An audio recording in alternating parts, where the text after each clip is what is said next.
All right.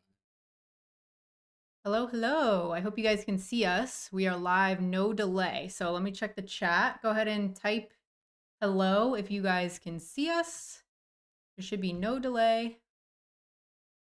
Seems like we're on like And a few second delay right now or yeah, something. maybe by a few seconds we're behind, but go ahead and make yourselves known. Say hi if you're here. I see there's 50 of you already waiting around, so thanks for coming along. We're going to do probably about 45 minutes or so of some live coaching, mostly MTT spots. Actually, only MTT spots because in 45 minutes, we don't have time to do anything else. But okay, so I see a bunch of you said hello. There's a few seconds between when we say something and you guys are here. So just keep that in mind. We don't answer right away. What's up, everyone?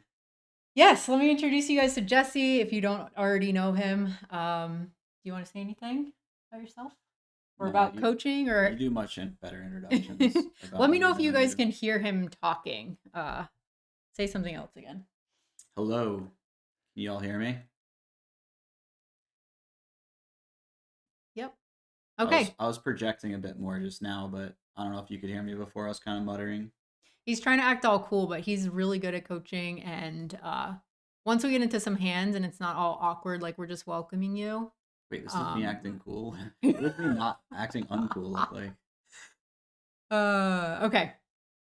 Awesome. A bunch of you are here. Welcome. Like I said, we're just going to do a quick couple of hand reviews from last week. If you guys weren't here last week, I just started a live stream and ran super hot, made 4 final tables and 3 streams. And one of them was a World Series circuit event, which had, I don't even remember how much up top, 15K up 15, top yeah. and a ring. So we were mostly going to look at that event because a lot of you guys were here for it, and there were some really interesting spots with good players involved. And so I need the brains of someone who's really good to kind of break it down. And also, we're friends with them, so they told us what they had after the tournament, and that always makes for fun study material. A couple of you guys have mentioned certain dynamics in tournaments that you want to study, like small blind play in limped pots or 4 bet spots, stuff like that. So we'll check that out in about 30 minutes. But right now, I really want to show you organically what kind of happens between us. He's my coach, also my fiance. So, sometimes he gets a little, maybe a little more lip from me than his other students. But anyway, we A want to try little to more. we want to try to take you through some spots. So here we go. I'm going to pull up. What do we have going on here? All right. So this is what I would normally pull up. It is just the tournament spots, like the tournament report that you get from WSOP. So, like if I click play, this will hopefully show you guys on your end the replayer up here. Nice. Okay. So, and you will only be able to see my hands um, in this tournament. So, going back to the spot that we were just talking about. If you want to do a different one too, go for it. We don't have to do that one. Well, I think it's fresh in mind, so maybe let's just go for it. Okay. Wait, so ace nine. I hope you guys can see this. I'm just scrolling through this left-hand column. And if you see anything highlighted in yellow, that means we won the pot. Um, I think this is the hand. Okay. So this was a really fun one. This is against our buddy Ryan LaPlante, Potential, who's in the big blind. There were 6 of us left in the tournament. I had ace 9 off on the button, folds around to me. And if we want to, do you want to say something about these stack sizes real quick at the final table? Just like the dynamics here? Yeah, I mean, so you and Ryan are pretty much tied for second to last in chips, and then Jack High is last. So there's certainly I need to see the payouts to see how top heavy it Yeah. is, but like there's certainly a dynamic where you guys can't really bust before him too much. Well, I mean you can bust before him, but like you should be getting him pretty far ahead to do so, um, to justify it. So like the big stacks get to put a lot of pressure on you guys. Uh, Yeah. Four right, for instance, probably gets to open the cutoff A an lot. ungodly amount for the cutoff. Like I'm guessing it's like at least 50 to 60%. Maybe I'm a little off on that, but it seems like they get to open a ton.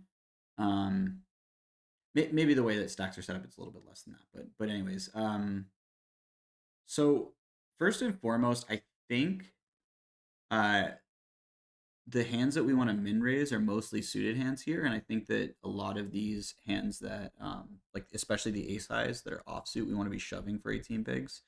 It's kind of weird. It's something that you probably do. If we look at Floptimal, you can check it for 20 big blinds, but I think it's something that we do a non-zero amount of time anyways. You're Uh, talking about on the button? yeah, Here, on the if you button guys aren't specifically. familiar, this may not look great in this screen, but I just wanted to show you kind of what we're talking about here. So this is 20 big blinds button, and yeah, it does jam a certain amount of time. Yeah. It By does the way, it I'm gonna try to like speak up a little sorry to bit, I talk think. over you. Yeah. I'm gonna try to here, I'll lean forward a bit. Yeah. I'm gonna try to like respond to the comments as much as possible. But if I miss your comment, just throw it up there again, or your question or whatever, because I might just miss it. So anyway, we're just looking at the button range here. Sometimes I can just jam.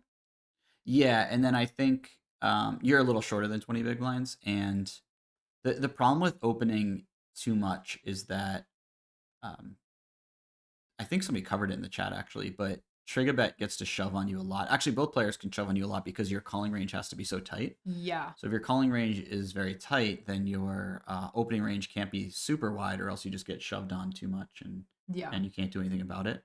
So I think hands like this end up becoming a shove, because the fact that they're off suited makes them good candidates for a shove. Yeah. It just doesn't play as well post flop as like, something like ace five suited or whatever. Well, maybe that hand jams too, but you know what I'm saying. Um, so I think we end up shoving this hand a good amount. I would need to like run some kind of like It ICM it pre-flop kind sim to of see it, but it kind of reminds me a little bit of like PKO spots or bounty spots yeah, yeah, where you don't want to raise and then get jammed on a lot and have to call it off, but you have a good enough hand to just go with. yeah. So But the nice thing about bounties, at least, like let's say you're in this spot and you have a big bounty, yeah. at least then you get to raise and call it off, knowing that they're going to shove super wide, and you can like just call off and be ahead. But here, like you can't just be a bit ahead. You have to be like pretty far ahead to call it off against either of these players because you can't get stacked that often. So like Yeah. at least in the bounty, like you get in like these really nice plus chip EV spots, but here um you just have to fold a lot. All right, so let's just here I did end up raising, so that's maybe I can mark that down as a little mistake. But here I end up raising. Ryan calls a big. The other thing is like who's in the blinds really matter, right? Like if Ryan was somebody else who's kind of passive or folds the big blind too much, then I'm all for min raising Yeah. to kind of reduce variance a bit. But But he ain't folding. yeah, Ryan's not just not folding, but Yeah. he will like I mean he's definitely well versed in how ICM works, but he's gonna take more spots post flop than most people. So entering with kind of like a hand that doesn't play that well post is gonna just present problems against him. Yeah, that's a really good point. Okay. All right, well, we see a flop. Comes down 7-5-3 and he does his thing. He leads, he min bet leads into me. And in game, I think I just treated it as a check because it's such a small bet. I have 2 overs still, and I mean, I could be beating a lot of his draws and stuff like that. So I just called. What do you think about this spot? I would just normally call here. I mean, you're getting like 6-1, and Mm-hmm. you have like two somewhat clean overs, and you could be ahead. Yeah. Um, it's kind of interesting. I was talking to a, a friend of ours who I think is really really good at poker, and he was saying this might actually be a combo that raises because we Ace actually, 9 on the flop. yeah, we Oh, actually wow. don't. So we have so many combos of hands that are suited Mm-hmm. when we just min raise pre, in theory, that like we have all these hands with backdoor flush draws that are better to call with. They have a Yeah. little bit more coverage. So you kind of start to want to raise as a bluff with your offsuited hands that just don't have Cool. that much. Yeah, especially if they're, I think Ryan was just going to lead a lot here. Mm-hmm. But if you think your opponent's like, stabbing a lot or a little bit polar, it's quite nice to raise a hand like this or like Jack 10 offsuit or something like that. Nice. I like Yeah. that. That makes it a little bit easier because it's so natural to figure out the turn once you do call the flop with a backdoor. So Yeah, I think that's like kind of an underrated concept too. Like if it's a good thing to do and it makes it easier to play, it's really nice because it's really hard to play this hand if they keep bluffing. yeah, as you are going to find out. So the turn was an offsuit deuce. Completes some stuff that he, I mean, does it complete some stuff? I don't know if he's doing that with ace four, but if he was leading with Yeah, I think fours are a reasonable chunk of his like the hands that you'd want to do this with. lead, yeah, Like fours and sixes make a lot of sense. Sixes might be like a little happier check calling or check raising because they're like more of a clean like nutted yeah, kind of gut shot. So like I would think more like fours do some leading. okay. So I think it's like kind I'm of still ahead of fours. I yeah. don't know that this was the kind of a more of a decision point, but I mean, I guess with the gutter and such a good price, it was fine to call again, but it just didn't feel great.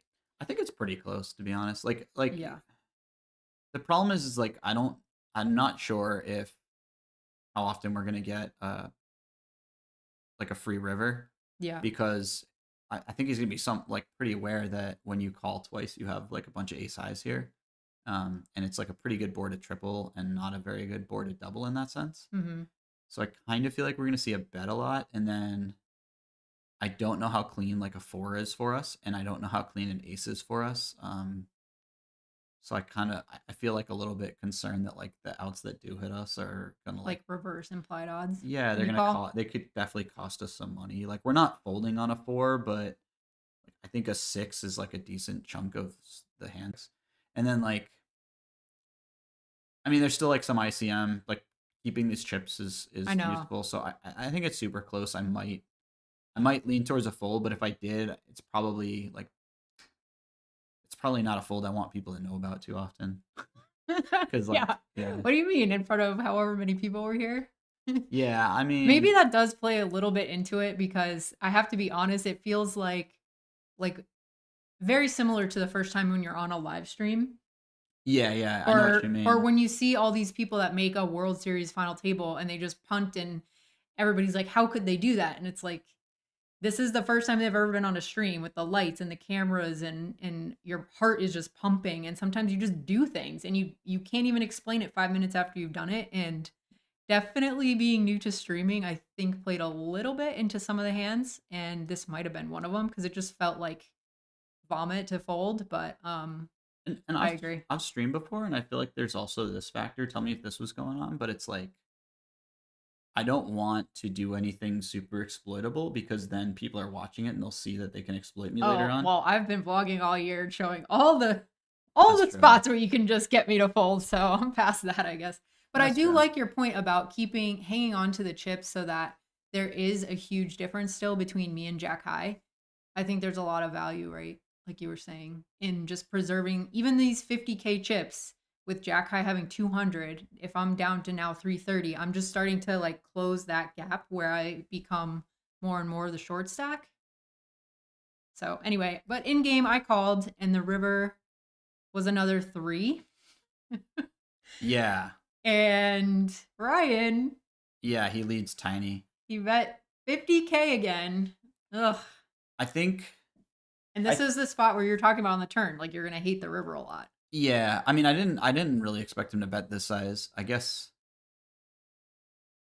Yeah, it's I like don't what know. I'm in no man's land. What do you think he could have here? It just felt so much like, okay, I don't know if he expects me to fold. I'm not Does really. he? Yeah, I'm not really sure. He's like.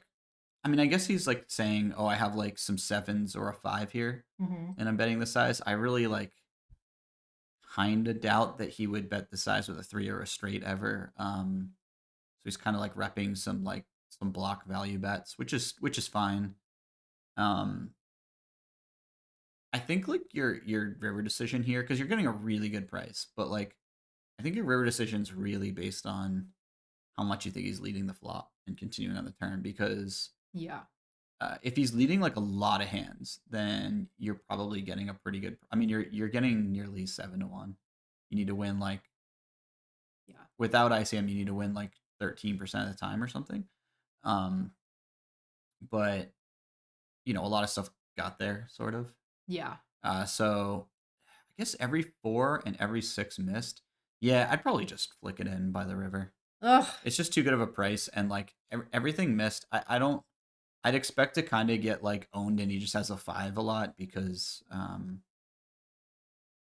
I mean I think this price doesn't look like a bluff very much, but like I don't know. Ryan does some stuff, and I tend to not want to fold getting 7-1 when like a lot of like the gutters missed or Yeah. whatever. All right. Well, in game I folded. We found out later he had 10-6 offsuit or something. Yeah, 10-6 suited, maybe. 10-6 suited. I 10-6 think he would have suited. folded 10-6 offsuit pre. Oh, I mean, I hope he would have, but I highly am confident that he would have. Yeah. So he got me. He got me with the 6. He was blocking a straight. So yeah, I think like I don't know. I think every decision's like kind of close, so it's yeah. not like it's a terrible hand or anything Yeah. like that. But it's like a good example of where every decision's close, but they start to like add up a little bit. Mm-hmm. All right. Let's it's kind of tricky. Let's jump to. This was 2 tables left. I remember this pretty clearly, and I don't remember the stack size at the other table, but if you guys aren't familiar, Robot Bob on the button is Chris Moorman, the GOAT, the online poker GOAT. Potential is back over here on the right, and I don't know the other guys, but we're 10 left, it looks like, since there's 5 at this table. Mm-hmm. I open ace 10 of clubs in the cutoff, big blind peels. This is the flop. And against the chip leader in particular, do you like this c-bet?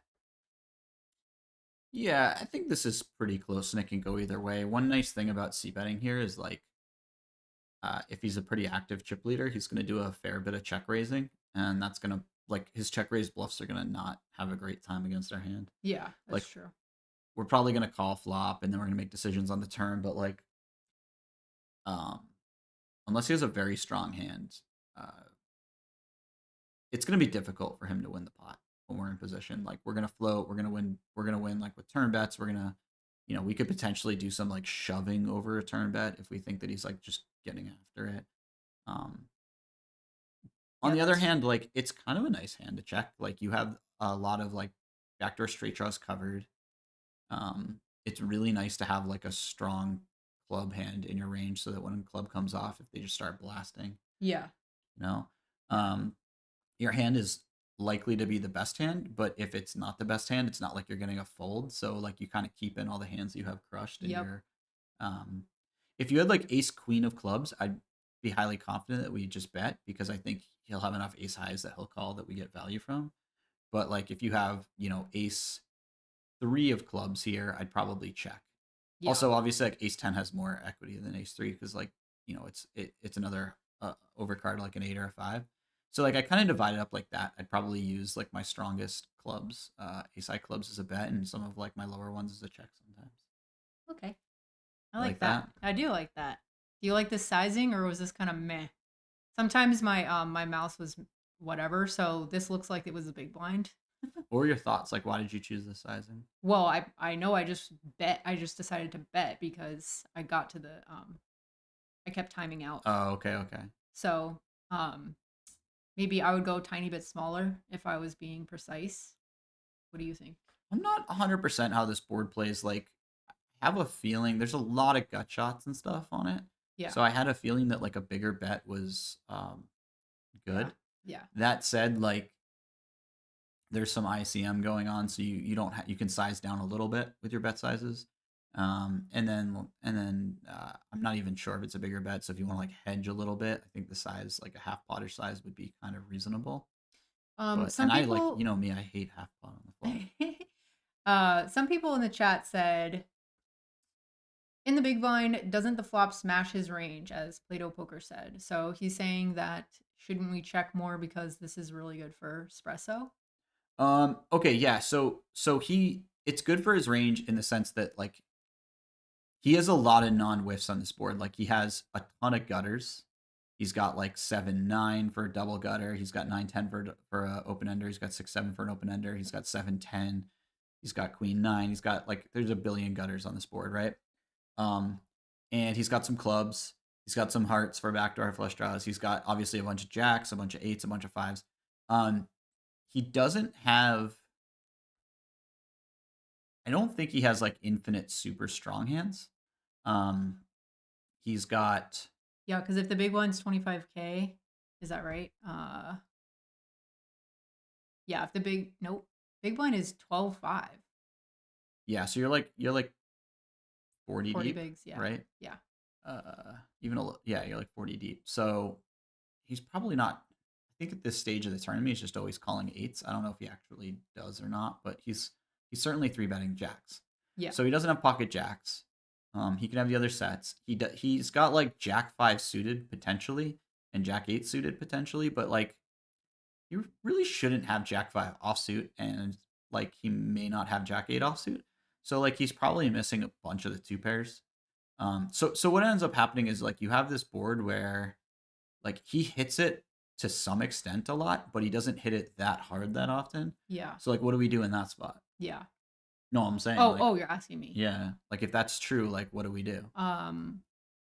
That means do we want to bet?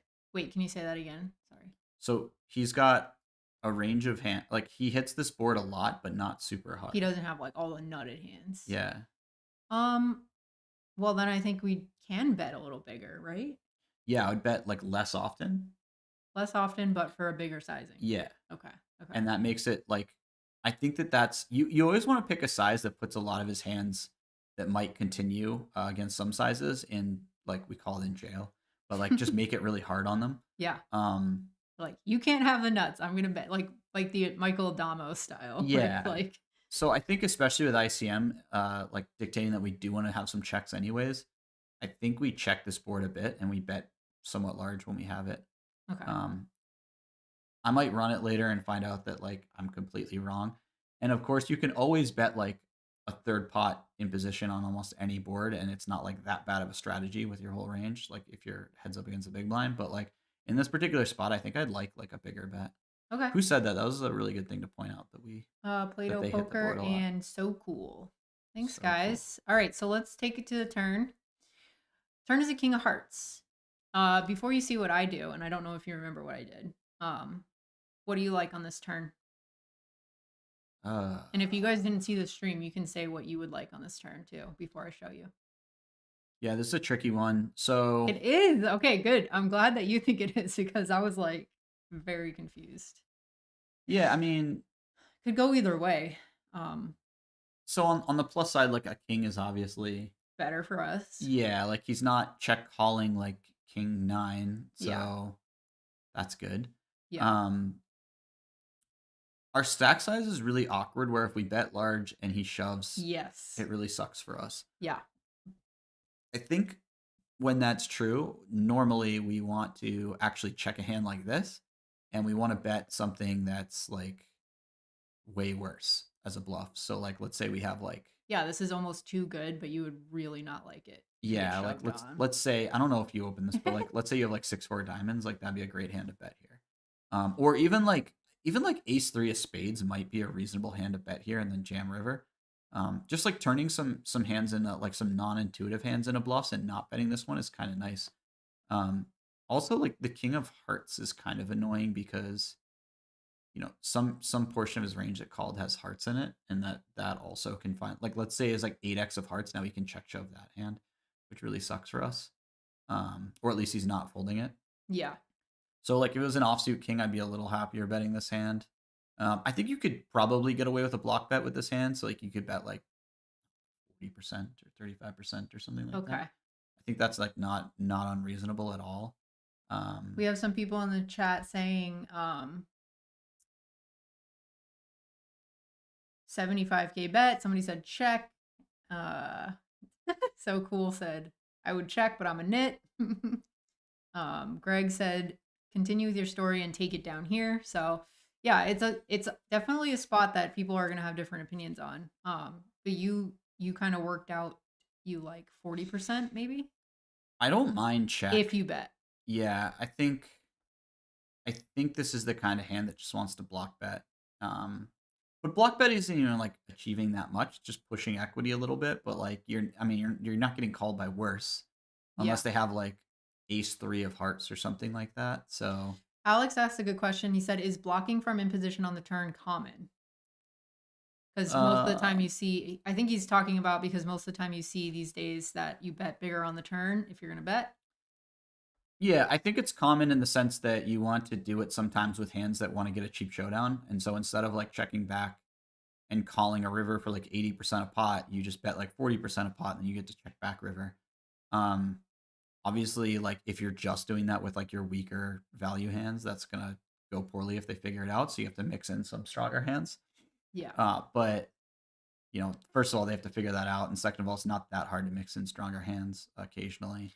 Yeah, I think by block bet, he just means like bet small. Yeah, So yeah. Okay. Well, in game, I went with 69. So somebody whoever said I don't. 75, kind of close to what I did in game. And to be honest, I don't know what my reasoning was. I can't remember it.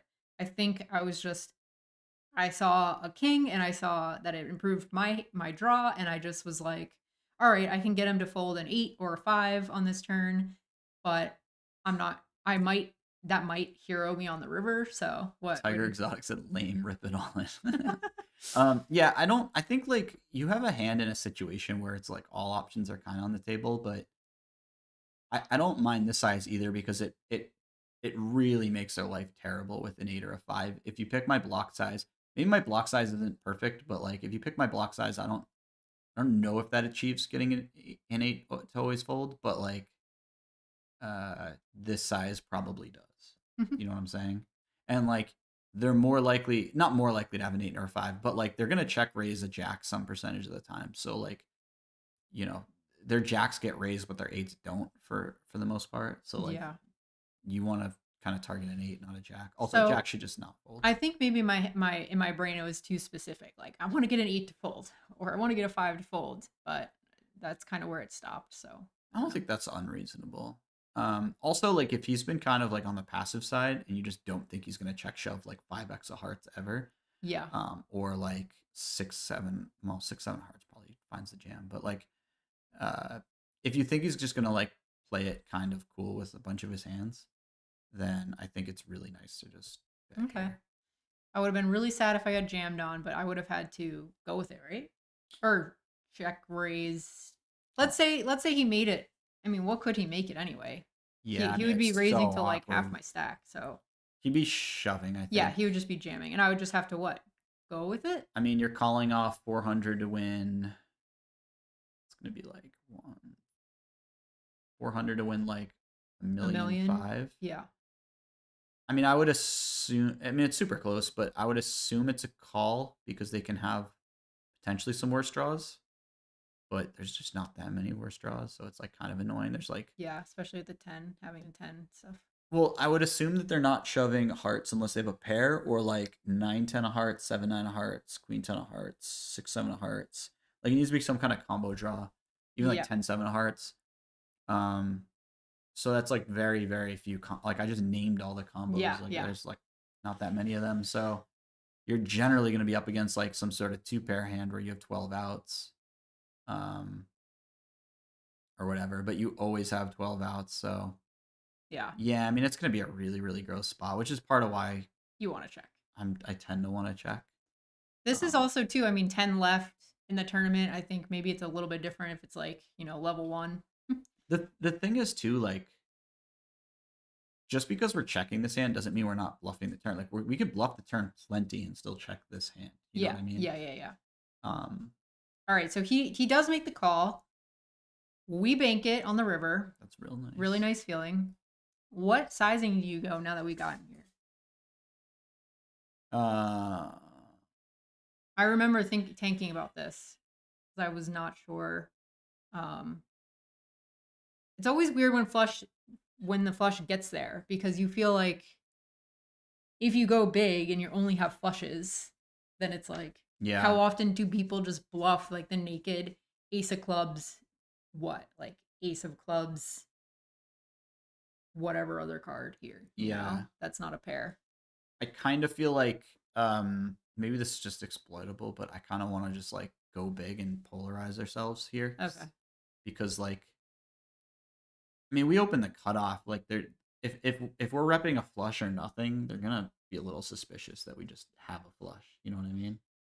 Yes. And Alex said, is this the final table bubble? No, this is we're 10 left. Yeah. Oh, yes. Yeah, yeah, Sorry, yeah. sorry. Five-handed on this table. That's what he's saying. Five-handed on this table because there is 10 left.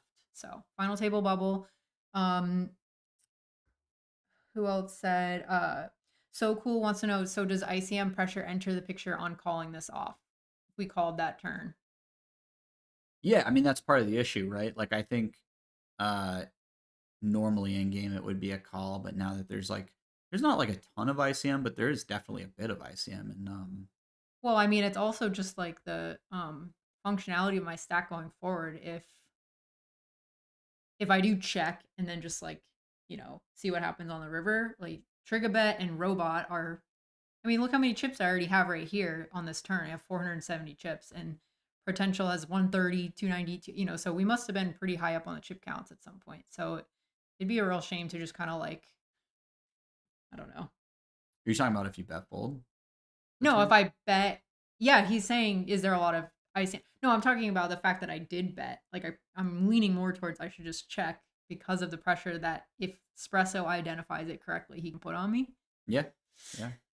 But at the same time, it does look like I'm pretty strong when I bet into him twice. So maybe he doesn't always do it with like a bluff. The other nice thing about betting is like we get to win at showdown sometimes. Yeah, that's true. It's not like we always like he's gonna have real hands that just check it down. Like Yeah. he's gonna have ace highs.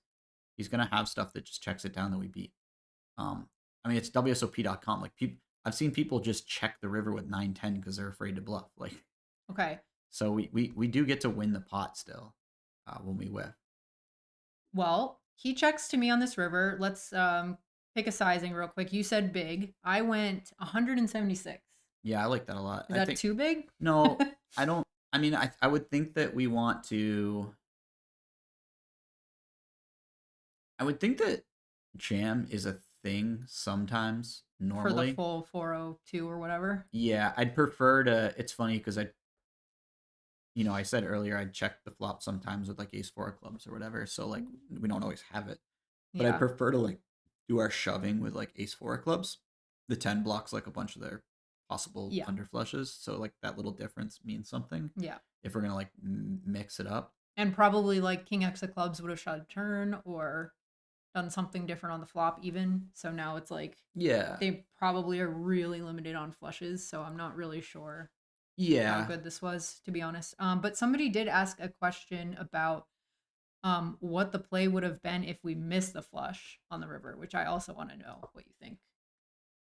We bet flop, we bet big on turn. Oh, I If it think was a three of diamonds, yeah, I mean that's part of the issue with bluffing turn. I think that this becomes a check for sure. You just like you block all the stuff you want them to fold, right? yeah, I mean not all of it, but like you don't want your bluffs to be blocking like their easy like call folds. Mm. And like their easy call folds on a blank are like ace x of clubs. Yeah. And there's some heart draws too, like ace x of hearts, but like yeah, it's pretty bad to have this in your hand. Like your bluffs on the river on a blank are like 9-10 off, 9-10 of diamonds, or queen 10 of diamonds might be like a really nice one or whatever.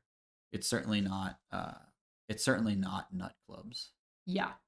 You could bluff like if you had like 6-7 of clubs, that could bluff river because it's just like a really bad showdown hand, so you can bluff with it. And also It's more irrelevant clubs too, because they're gonna have like yeah, they're not really check calling to like 3/4 on turn with like bad clubs. like 6-3 of clubs or something. Yeah. So yeah, Cool.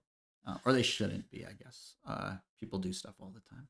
All right. So he calls off. Results. Yeah, what do you have? He had 8-5. Oh wow, yeah. So we are really lucky that he didn't rip turn, to be honest. I mean, your turn bet looks a lot better if you know that he's not like that's a even given like a little bit of ICM, that's got to be a flop check raise, and if it's not check raised on the flop, it's got to be like a turn check jam. I think a lot of the time, like Yeah. yeah, it's just Especially if he's gonna want to put pressure on me when he doesn't have it.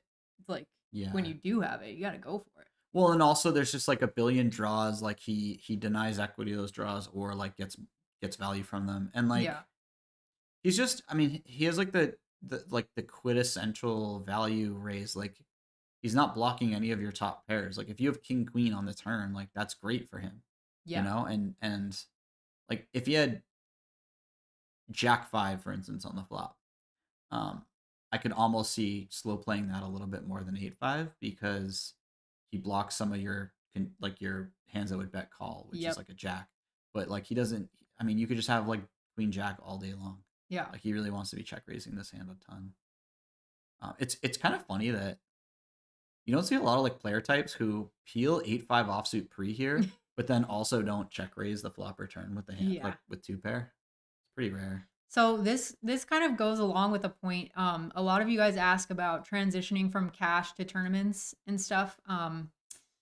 And one thing that happens is people learn when they get into tournaments, like, oh, there's an ante. That means I need to be peeling my big blind a lot more. But then they don't know how to play some of these like crappy hands post flop, myself included. And which just means you need to do it more. Like you just need to get yourself in these spots more. Yeah. Well, But maybe not this hand because it's a full, but yeah. But in general, just when you're peeling the blind, when you're peeling your big blind so wide, like the hand isn't over. You peeled the big blind, and now you need to start learning how to navigate post flop. And so, like, that's the never ending struggle. We're peeling super wide, and now we have to figure out what the heck to do with these crappy cards. So, you pointed out something that I always liked, like a bunch of years ago. We were watching one of the main event final tables, and there was a guy who was mostly a PLO player, mhm. and he got coaching from at the time like a really good no limit, like super high roller player, and the coach had him peeling all the big blinds, but you were like, well, now he peels all these big blinds, but then he gets post and he doesn't really know what to do. Like maybe he should have just played tight pre. Yeah, And it's like important that you get better at playing those tricky hands that aren't like super easy to play like aces are. yeah. And you figure out like when you should be bluffing and when you shouldn't and stuff like that. It's like super important for your game. Playing heads up will get you better at that really quickly, or you'll lose a lot of money because play a lot of bad hands and you play heads up. Okay, so we're getting near to when I'm going to start my session. So if you guys have any last minute questions for him, let me know in the chat. Otherwise, I'm going to switch over to Foptimal real quick because one of the original people that showed up to the stream was talking about blind versus blind pre-flop. I mean, actually in a limped pot. So let's look real quick at maybe 30 big blinds. Is that good? And if you guys haven't used this before, these are the amount of blinds on the left-hand side here. These are the positions. And I can just click through the actions and kind of show you. C means call, so that's going to be a limped pot. And now when the grid changes and the square is highlighted around big blind, that means that it's big blind's turn. So I'm not sure if you were talking about in the chat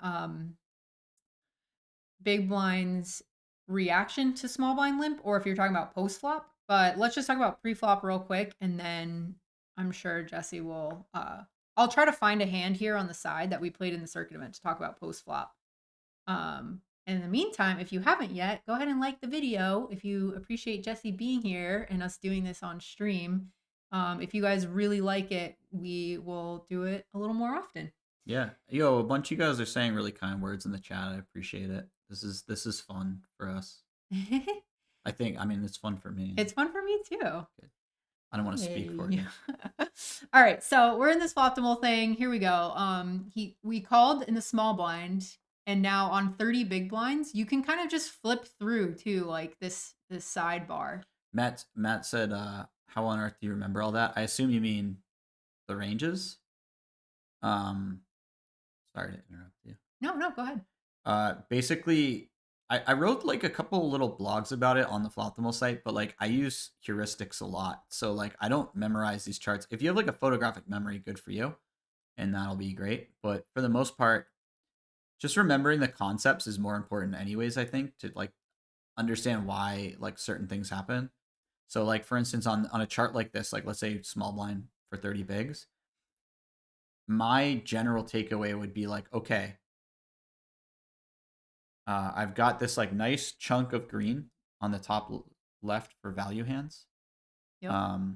and I've got this like nice chunk of green in the bottom right for like my, or bottom right and bottom left for my bluffs, right? So like on the screen right here we see like I'm raising my best hands for value, and then I'm raising on 30 big blinds, and then I'm raising my worst hands. Like I'm being very polar, first of all, clearly, Yeah. because I'm using like some low end bluffs. I'm using mostly offsuited hands with a few suited hands mixed in, and then anything in between that can't bet call it off. So like everything from king nine suited, jack nine suited, whatever, all the way down to like 7-3 suited, uh, is just a limp, because if they shove on you and you have to fold those hands pre-flop, it's kind of a disaster. Like they play pretty well post-flop, they have good equity, so you can't just be like bet folding a bunch of these medium suited hands. The off-suited hands, there aren't that many of those that are true, because it's just not a disaster to have to like fold queen five offsuit compared to folding queen five suited. So like you end up getting to bluff more of these bad offsuited hands. You really get into like the really crappy ones like 9-4 off a lot. Um, but basically, like the heuristic I would use from this is like I would see like a little quadrant at the bottom right that's like my bluffs sort of stuff, and then a quadrant at the top left that's like my value raises, and then everything in between is kind of like a limp. All And right. then I'm done with that chart, and I move on to the next one. Stick around after this. Somebody asked, any chance you have a discount code for Floptimal? I'm sure Jesse does, and we'll just put it in the chat afterwards, or when I Yeah, I'll start. dig one up or make one. Yeah, I think he's got to go figure out a discount code real quick. But when I start playing in the next stream, um, I'll stick it in chat, or he'll stick it in chat, and you can use that. But this is his site, and yeah, I think it's really good for pre-flop. But I want to flip over real quick to a spot that I found on the side here where I did limp pre, and maybe we can just talk about this hand, just because it happens to be in the scenario that we're talking about. I have no idea what happened in this hand. I just pulled it up because I saw it was blind versus blind, so hopefully it's not a disappointment. Anyway, real quick, 3,500 big blind. Yeah, so we're like So 35 bigs deep. 35 bigs deep. Okay, perfect. So Jazz Hands checks back pre. Okay. I love how you play pre. Okay, so with bottom pair, this is a good spot. Small blind versus big blind, bottom pair in a limped pot. What do you like here? This is earlier in the tournament. There's probably 3 or 4 tables left at this point. Yeah, I'm a little torn. I think it could go either way, but I would mostly check. You have really good turn coverage where like you cover like you have a ton of backdoor straight draws and a backdoor flush draw. So like if you check call the flop and they start barreling the turn a lot, you have a lot of good turn cards where you can continue. So I think that's important. For the same reason, I don't mind betting, because if they like float you a lot, it's not like you just get owned and you fold a lot on the. So I think like the deeper you get, the more I would lean towards betting a hand like this, and the shallower you get, the more I'd want to check a hand like this. At this stack depth, I think I'd mostly check here. Okay. Yeah. Yeah, my thought was I really don't want to get raised here. I have showdown value. I have some backdoor draws as well, and just easier to play as a check. Yeah, I think I'd rather bet like 4-3 with like spades or something than this hand, just because this has a little bit more board coverage. Okay, so and that one wants to clean up equity a little bit more. all right, he checks back the flop. The turn is a 7 of spades. Keep checking. Yeah, let's just try to get the showdown. Okay, pretty simple. It doesn't always have to be too difficult. He checks again. All right, we make. I was gonna say, if river's like a deuce, you might get away with like a 1 big blind value bet, but probably not even. You think he'll call with ace high enough that he didn't do something different with pre? Yeah, that's why I wanted an undercard, because like then he has ace high plus like all the deuces. Yeah. I mean, he could even call with like, people don't do it, but like I could see heroing with like queen jack on the river, on a deuce river, not on a jack river, obviously. I could see heroing with like queen high even on the river, because like you want to double check some hands that are like, 8 high or whatever. Yeah. And then just bluff river sometimes. So you think I could get heroed if it was a deuce by queen high sometimes? Yeah. Somebody asked in the chat, in weak fields, can you just bet most of the range on the flop here versus a passive big blind? So I think you're asking, can I just bet 100% on the flop for a big blind? I mean, if if they're passive slash like, so when I think about passiveness, I tend to think like they don't do a lot of raising, they just call. And that's definitely helpful if you don't get if they don't raise much, it's hard to get owned. But like they could still float a lot or whatever, and they could still make your life tough on other streets or whatever. So like it would also be about like them just overfolding, and finding a player overfolds in blind versus blind scenarios isn't that hard Yeah. because yeah, you have a lot of weak hands. Like Yeah. you have to defend to a c bet a lot. So yeah, I think that on a board like this, if you wanted to bet 100%, I don't think it'll go terribly for you. It's probably a bit better to play it, with a mix of checks and bets, but like I think you'll get a little more equity out of a strategy that's more complicated. But on a board like this that favors you anyways, I don't think it's the end of the world to bet 100%. Now, Doug said, could you overbet the river? So now we're talking about sizing on this river. Sure. Like, obviously, we think we have the best hand. What size do we think we will get paid off by? And what is overbet targeting? What size do you prefer if you don't prefer an overbet? So they clearly don't have ace queen because of preflop. Right. And they probably are lacking in flush draws because they probably bet a flush draw on the turn a decent amount of the time. A hand like queen 9 makes a lot of sense to check twice. It's like got some showdown value on the turn, and You're talking about from big blind's point of view, right? yeah, they have some showdown value, and like if they bet once, they're not likely to get an ace to fold Yeah. immediately. I mean, some aces will fold, but you know what I'm saying. They don't fold out that much better. They don't get calls from worse, so it doesn't make sense to bet a queen 9 type of hand. So they can have some straights. They're probably lacking in flushes when they don't bet the turn. They could certainly have like 4x of spades, or they could have like some spades that they check, but they probably don't have all the spades. So whenever I think of overbetting, I think about like, do they have the nuts a lot here? They're missing a bunch of the nutted hands. Yeah. Also, same thing goes for 8-9. I would imagine that they'd probably just always bet 8-9 on the turn. They have an open ender and they can't win at showdown really. And we do have those hands, right? Because you'll limp some ace queens, especially on 30 bigs, because you can just jam over a raise. Yeah. Like you can limp jam sometimes with ace queen. So, and we would check flop and turn. Yep. 8-9's a little harder for us to have. We could, in theory, like double check and just go for a check raise on the turn. Yeah. But check raising the turn's a little weird because like if they shove, what do we do? So we probably don't have a ton of 8-9 ourselves. But we have ace queen. We have a bunch of flush draws that they won't have. Yeah. And two pairs with the 10, like maybe, or no, we wouldn't check 10-7 on the turn. But yeah.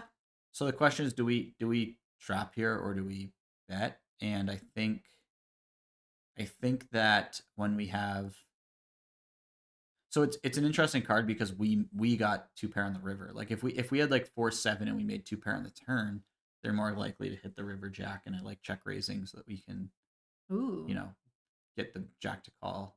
Okay. When we hit the river, it's a little less likely that they have a jack. Yeah. Does that mean that we want to check more because now they're more likely to have a bluff? I don't know. I would assume that. Yeah, sometimes I feel myself not reining it in those spots. Like I'm excited, so I'm like, oh, just try to squeeze value out of something, and I don't really go the next step. Be like, okay, you got to define the something, and then you have to think about all the other hands they just don't have when they, Yeah. So then they're gonna bluff with all those hands, maybe, but at the same time, like sometimes people just don't bluff enough, so then you're just trying to get value from, them calling too wide on the river. So I don't really know. Yeah, it's a bit of an awkward card because we do block them making a pair on the river.